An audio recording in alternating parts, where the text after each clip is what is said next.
High, আমি প্রিয়াঙ্কা বৈদ্য চলে এসেছি আরেকটা নতুন ভিডিও নিয়ে। আজকে যেটা নিয়ে আলোচনা করব যে অনেকেই জিজ্ঞাসা করছিলেন যে কত নাম্বার থাকলে ইন্টারভিউ আপনারা শুরু করবেন, আর সেটা নিয়ে কিন্তু আমি আগের ভিডিওতে আলোচনা করে দিয়েছি যে মিডিয়াম যে নাম্বারগুলো রয়েছে বা যাদের খুব ভালো নাম্বার আছে তারা তো অবশ্যই ইন্টারভিউর জন্য প্রিপারেশন শুরু করে দিয়েছেন, এবং যাদের মিডিয়াম নাম্বার আছে তারাও কিন্তু অবশ্যই শুরু করে দিন, কারণ কাটাও আমরা কিন্তু নিশ্চিতভাবে কেউই বলতে পারবো না যে কিরকম যাবে। তো সেই হিসাবে যদি আমরা চান্স পেয়ে যাই সেটা যেন হারাতে না হয়, সেই জন্য বলবো যাদের মিডিয়াম নাম্বার আছে তারাও কিন্তু ইন্টারভিউর কিছু কিছু জিনিস যেগুলো আছে সেগুলো কিন্তু স্টার্ট করে দেওয়াই ভালো। তো সেটাই আমি আজকে আলোচনা করব আজকের ভিডিওতে, যে কিভাবে নিজে থেকেই আমরা ইন্টারভিউর জন্য প্রিপারেশনটা স্টার্ট করব। তো অনেকেই হয়তো বিভিন্ন কোচিং সেন্টারে ভর্তি হয়ে গেছেন, এবং যারা ভর্তি হননি তারাও কিন্তু নিজেদের মতো করে ইন্টারভিউটার জন্য প্রিপারেশন স্টার্ট করতে পারেন। তো সেটা নিয়ে আলোচনা করব, চলুন পুরো ভিডিওটা মন দিয়ে দেখুন, আশা করি বুঝতে পারবেন। তো ইন্টারভিউর জন্য কয়েকটা কথা বলবো। যারা বিশেষ করে কোনো জায়গায় ভর্তি হননি, নিজে থেকে প্রিপারেশন নিতে চাইছেন, তারা কিন্তু অবশ্যই নিজে থেকে প্রিপারেশন নিতে পারেন। কয়েকটা জিনিস আমাদের কিন্তু মাথায় রাখতে হবে, সেটা হচ্ছে বিভিন্ন ইন্টারভিউ দিতে গিয়ে আমার মনে হয়েছে যে এই যে কয়েকটা জিনিস কমন আছে, সেটা আমি সরকারি ইন্টারভিউ হয়তো দিইনি, কিন্তু বেসরকারি স্কুলে কিছু জায়গায় আমি ইন্টারভিউ দিতে গিয়ে এই প্রশ্নগুলো কিন্তু ফেস করেছি। তো সেই জায়গাগুলো থেকেই আমি নিজের কথা থেকেই বলছি যে এইগুলো যদি আপনারা করে যান সেখানেও কিন্তু কমন পেতে পারেন, কারণ এই প্রশ্নগুলো ঘুরিয়ে ফিরিয়ে প্রত্যেকটা এক্সামেই কিন্তু ধরে। ঠিক আছে, তো নিজের সম্পর্কে কিছু বলুন, সেটা কিন্তু কিছু কিছু ক্ষেত্রে অবশ্যই জিজ্ঞাসা করা হয়। বিশেষ করে টিচার হওয়ার জন্য যে এক্সামগুলো হয় সেইগুলোতে কিন্তু অবশ্যই এই জিজ্ঞাসাগুলো করে যে নিজের সম্পর্কে কিছু বলুন।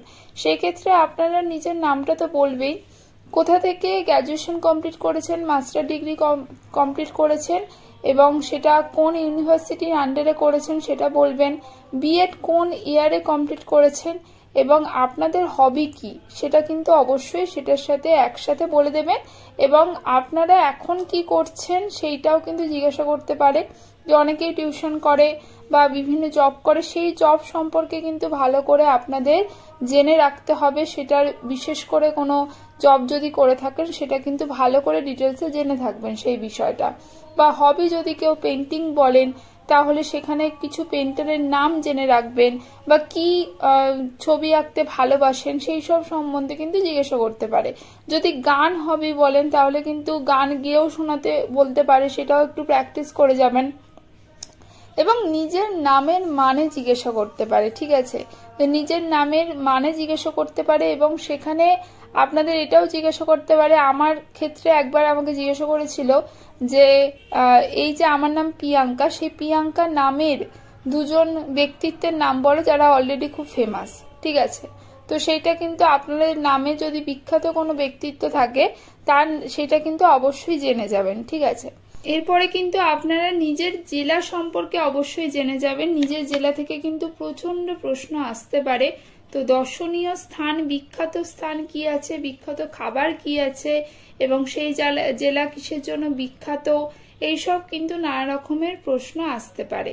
এবং ভারতের প্রথম এবং বর্তমান, ঠিক আছে, আমাদের পশ্চিমবঙ্গের ক্ষেত্রেও তাই, প্রথম মুখ্যমন্ত্রী কে ছিলেন, রাজ্যপাল কে ছিলেন, এখন বর্তমানে কে আছেন, বিভিন্ন মন্ত্রীদের নাম কিন্তু জেনে রাখতে হবে।